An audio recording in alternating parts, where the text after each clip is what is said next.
বাপরে বাপ, বাইরে যা গরম পড়েছে! এই গরমে মানে কি বলবো, মানুষের নাজেহাল অবস্থা। আর তাপমাত্রা, সূর্যি মামা তো একদম মাথার ওপর বসে আছে 42 থেকে 43 ডিগ্রিতে।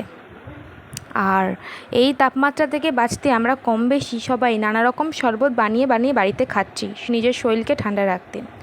আর আমরা কোনো রেস্টুরেন্টে গেলেই কিংবা কোনো মেলাতে গেলে যেটা এখন খেয়ে থাকি সব থেকে ফেমাস, সেটা হলো মশলা কোল্ড ড্রিঙ্কস। আমরা বাইরে কেন অতগুলো টাকা খরচা করব, বাড়িতেই যদি হয়ে যায় চটজলদি। তাই তোমাদের সাথে শেয়ার করব আজকে আমার প্রিয় তোমাদের প্রিয় রেসিপি মশলা কোল্ড ড্রিঙ্কস।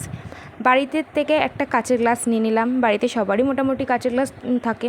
আর দেখতে সুন্দর হলে সেই জিনিসের খাওয়ার ইন্টারেস্টটা আরও বেড়ে যায়।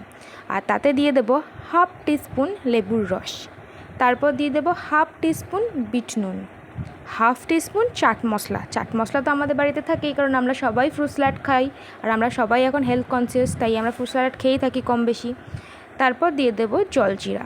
আর জলজিরা তো বাড়িতে যদি কোনো ছোটো খুদে থাকে তার থেকে তো একটুখানি পাওয়াই যাবে।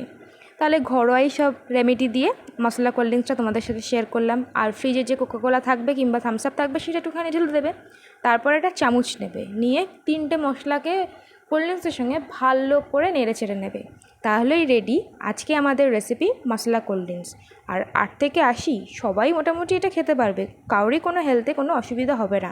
এটা খেলে আমাদের হজম শক্তিও ঠিকঠাক থাকবে, আর এই গরমে হজম শক্তি ঠিকঠাক থাকলে শরীর ফিট থাকবে। যদি আমার ভিডিও ভালো লাগে প্লিজ চ্যানেলটাকে সাবস্ক্রাইব করে দিও। টাটা, দেখা হবে পরের কোনো ভিডিওতে। তৎক্ষণাৎ ভালো